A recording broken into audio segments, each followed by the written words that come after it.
네, 시청자 비평 리뷰와 시작하겠습니다. 먼저 김지연 시청자 평가원께서 가져오신 오늘의 주제부터 들어봅니다. 검정 고무신의 작가죠. 최근 이우영 작가의 안타까운 별세 소식과 관련해서 저작권 관련 보도가 적지 않았습니다. 오늘 리뷰와이에서는 문화계의 뜨겁고도 첨예한 이슈, 저작권 관련 이슈를 YTN이 적절히 보도하고 있는지 살펴보겠습니다. 아울러 큰 틀에서는 문화 저널리즘의 바람직한 방향성은 어떤 것일지 함께 짚어보는 시간을 갖고자 합니다.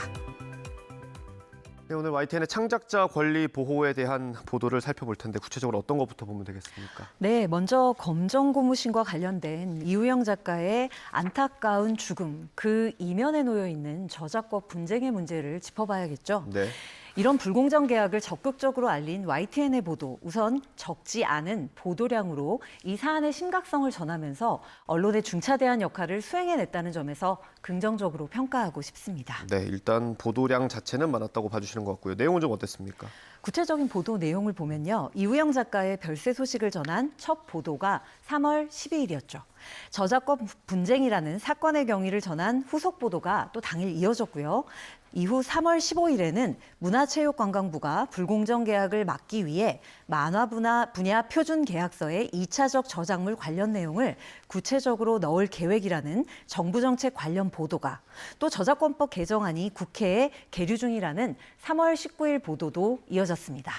사건의 발생, 사건 경위, 사건 대응책이라는 보도의 흐름을 통해 이 사건을 환기시키는 적극적 역할을 언론이 담당하고 있습니다. 특히 불공정 계약 관행 만연, 저작권법 개정안 국회 계류 보도는 그 길이는 짧았지만 밀도감 있는 내용의 보도였습니다. 본 보도는 이우영 작가의 별세라는 비극적 사건이 벌어진 경과에 대해 개인적 차원과 구조적 차원을 균형감 있게 들여다보고 있는데요. 실제 계약서 등 객관적 자료를 들여다보고 이에 대한 전문가 의견을 청취하는 것은 물론 불공정 계약이 왜 여전히 계속되고 있는지 법적, 제도적 차원의 미비점을 체계적으로 전달하고 있습니다. 예, 언론이 관련 이슈를 의제화해야 한다라고 하는 보도 방향, 여기에는 저도 크게 공감합니다. 사실 뉴스와 영상 관련 저작권 분쟁에 있어서 언론사들, 특히 이제 YTN도 당사자에 해당할 거라고 봅니다. 그래서 이것을 문화 저널리즘의 관점에서 이 사안을 좀 바라봤으면 좋겠는데요. 문화 저널리즘은 저널리즘의 한 분파로서 문화 영역 전반을 폭넓게 포괄하고 기자, 평론가, 문화 전문가들이 만들어내는 문화 현상과 문화 산업에 대한 저널리즘적인 접근이라고 정의할 수 있겠습니다. 이런 문화 저널리즘적인 관점에서 언론의 역할을 크게 세 가지로 정리해봤습니다. 첫 번째는 문화 영역에 관한 환경 감시 기능을 담당해 주셔야지 됩니다.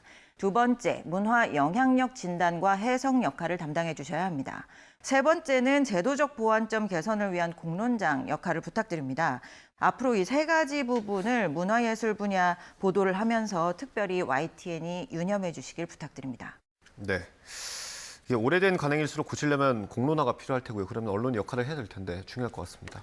예, 사실 이 작가는 좋은 작가는 우리 사회의 자산이죠. 그런데 이 작가가 목숨을 걸고 이런 문제를 제기를 했기 때문에 우리는 이제 사회는 작가를 잃은 거고, 그리고 또 그런 만큼 이제 당국이든 뭐 업계든 언론이든 함께 나서서 이 문제를 정면으로 해결을 해야 된다 이렇게 생각을 합니다.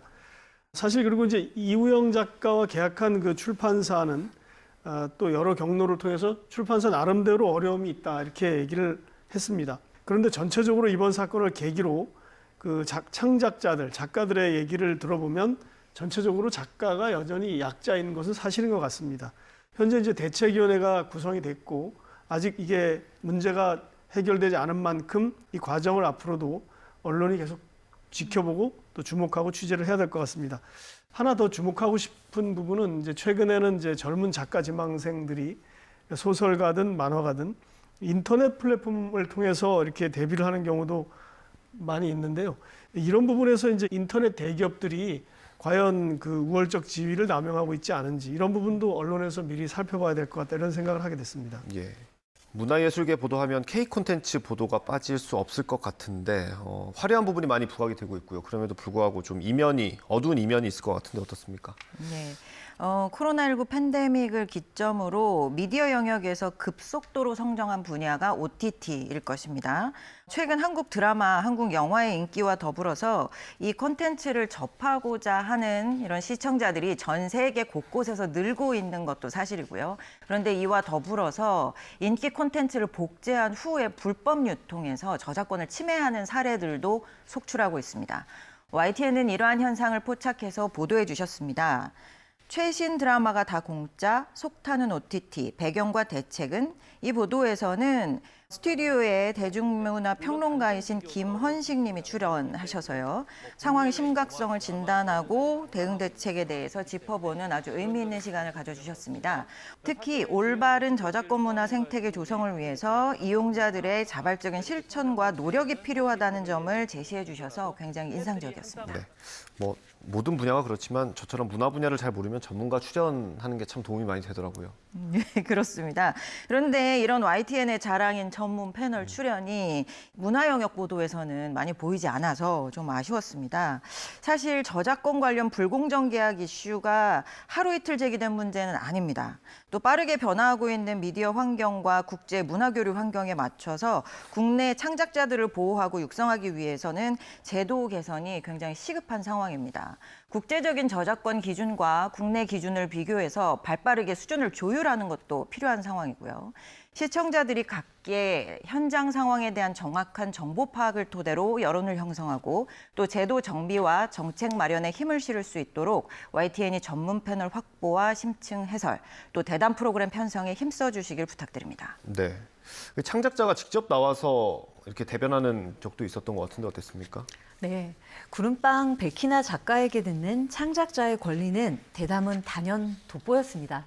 자신이 창작한 콘텐츠로부터 작가가 배제될 수 있는 모순적 상황을 다방면에서 지적한 입체적인 대담이었습니다.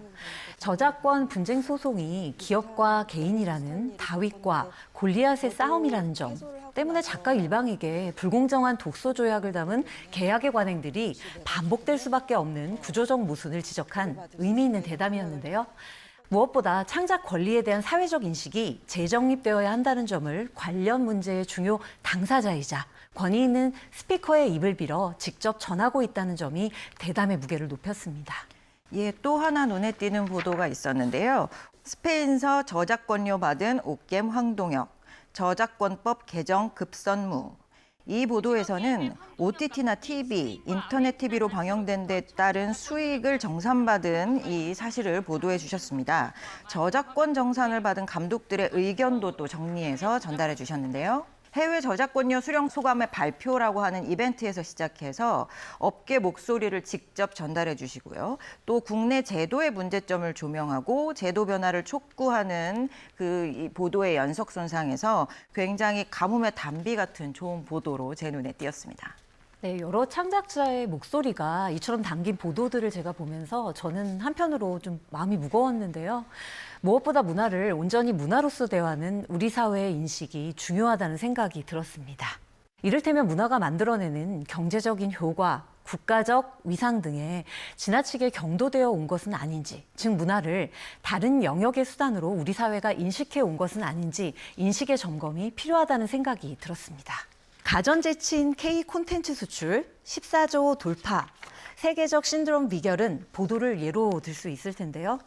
헤드라인을 통해 알 수 있듯 본 보도는 한류의 경제적 가치에 대해 논평하는 대담 형식의 보도인데요.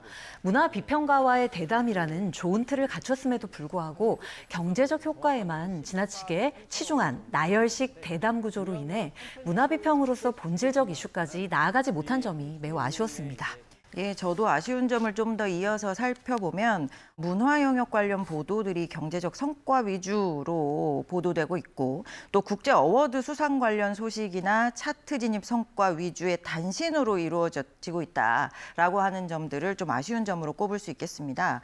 제목들만 봐도 그러한 현상을 파악할 수가 있는 것 같은데요.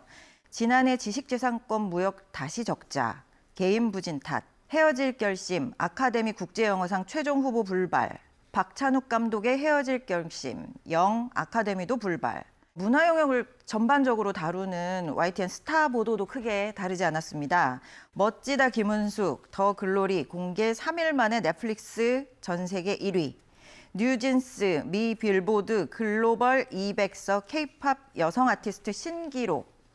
보도들이 그렇습니다. 이 내용들이 대체로 뭐 해외 차트 진입 성과나 국제 어워드의 수상 기대 뭐 이런 단신으로 전달되는 경우들이 많았습니다. 그래서 창작자나 예술인들의 활동에 오히려 장애물이 되는 제도가 있는지 또 문제가 있는지 조명해서 공론화하고 변화를 촉구하는 보도가 조금 더 필요해 보입니다.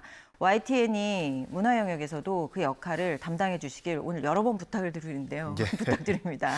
뭐 문화부가 열심히 하고 있지만 아무래도 좀 한계가 있는 것 같습니다. 부족한 점을 많이 지적을 해주셨습니다. 대부분 사실 뭐 좋은 지적이고요. 특히 우리 문화가 세계적으로 이렇게 평가받는 시점에서 언론이 과연 제대로 이거를 뒷받침하고 있다 그럴까요? 그걸 제대로 취재하고 있는지 그런 부분에 대한 지적은 상당히 다 설득력이 있다고 생각합니다. 제가 이제 두 분 말씀을 들으면서 느낀 것 중에 하나는 사실 문화가 영역이 굉장히 넓은데 지금 말씀하셨던 이제 뭐 드라마라든지 대중음악 같은 거, 그다음에 세계적인 어떤 시상식에서 이름이 오르내리거나 수상을 한 그런 어떤 영역은 그나마 각광을 받는 분야이고요. 사실 이제 거의 드러나지 않게 순수 예술을 하는 사람도 많고 또 사람들의 관심이 적은데도 끊임없이 창작의 열기를 불태우는 공연이나 전시 이런 것도 많습니다. YTN에서 문화 담당하는 기자들이 하는 것이 여러 가지가 있는데 그중에서 그나마 좀 덜 각광받는 분야도 또 많이 하고 있다는 부분을 말씀드리고 싶어요. 제가 지난 주말에 우리가 리포트를 한 아이템 중에 하나가 다페르 튜트 쿼드라는 그 리포트예요. 또 다른 이제 아이템이 있었는데 이 남성 중심의 가부장제에 계속 저항을 했던 국제적인 작가가 있는데 하이디 부허라는 이 페미니즘 작가의 국내 첫 회고전을 소개한 리포트가 있었어요. 저희 이제 언론에서 해야 될 일 중에 하나라고 생각한다면 어떤 형태로든 창작자들이 어떤 걸림돌이 없이 자유롭게 창작 활동을 할 수 있도록 하는 거, 그것을 지켜주는 것이 하나의 역할이 아닌가 이런 생각을 해봤습니다. 그러나 이제 뭐 불법 스트리밍 서비스 같은 문제도 많이 제기되는데 그런 문제는 저희가 좀 더 관심 있게 주목을 해서 해결을 방안을 같이 찾도록 해야 된다 이런 생각을 했습니다. 네, 말씀해 주신 대로 YTN 문화부가 나름대로 노력을 하고 있다는 점 기억을 해주시면 좋겠고요. 마지막으로 최근에 좀 많이 얘기가 나온 것들이죠. 인공지능, AI 뭐 이런 것도 사실 문화예술계와 좀 이렇게 연관돼서 보도가 많았던 것 같습니다. 네. 이번 검정 고무신 사태로 다시 한번 수면 위로 올라온 이 저작권 문제만 해도요. 우리가 이걸 문화 생태계의 변화와 창작자의 권리로 사안을 확대해 보면은 다각도로 짚어볼 부분이 적지가 않습니다. 인공지능이 번역도 하고 창작도 하고 숙제가 산더미 보도를 보면요.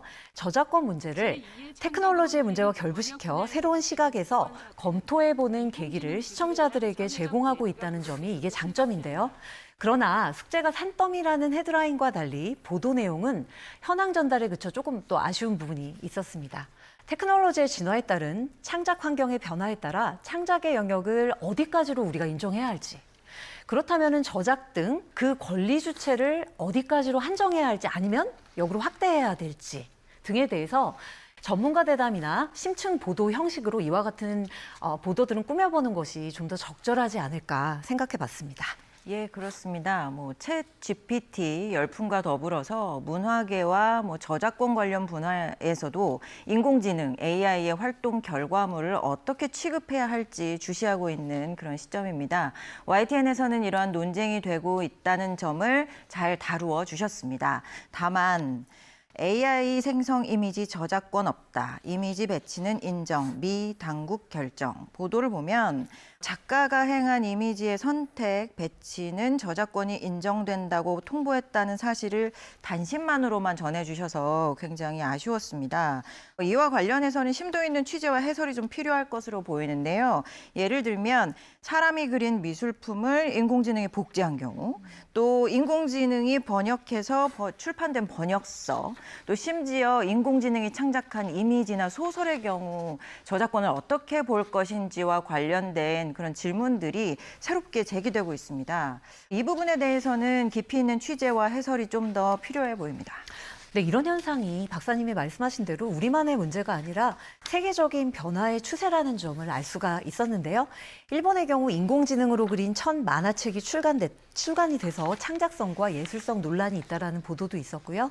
인공지능이 그린 진주 귀걸이 소녀, 네덜란드 미술계 후끈, 모욕적, 창조적 보도도 있었습니다. 이런 문화 생태계의 급속한 변화에 따른 문화 트렌드의 미래를 깊이 있게 진단하고 논평하는 YTN의 대담 보도들이 더욱더 많아졌으면 합니다. 네, 알겠습니다. 오늘 리뷰와의 내용 정리 한번 해보겠습니다. 이것만은 꼭 시간입니다. 평가원님부터 한 줄 요약 들어보겠습니다. YTN 문화보도의 주류화에 앞장섰으면. 오늘 비평의 시발점이 되었던 저작권 보도도 그렇습니다만 여타 문화 보도들 역시 단순히 사건이나 사안의 전달을 넘어서려는 노력이 필요하다고 봅니다. 이를테면 문화 트렌드에 대한 심도 있는 토론과 비평, 문화 권력의 감시 등이 일례겠죠. 문화에 대한 참신한 시각, 장기적인 안목을 통해 YTN이 문화 보도의 주류화에 앞장서 주셨으면 하는 바람입니다. 네, 다음 박사님 한 줄 평 들어보겠습니다. 성과를 알리는 보고자에서 과정을 함께하는 동반자로. 대한민국의 문화 콘텐츠는 이제 한국인의 자랑거리로 분명하게 자리 잡았습니다.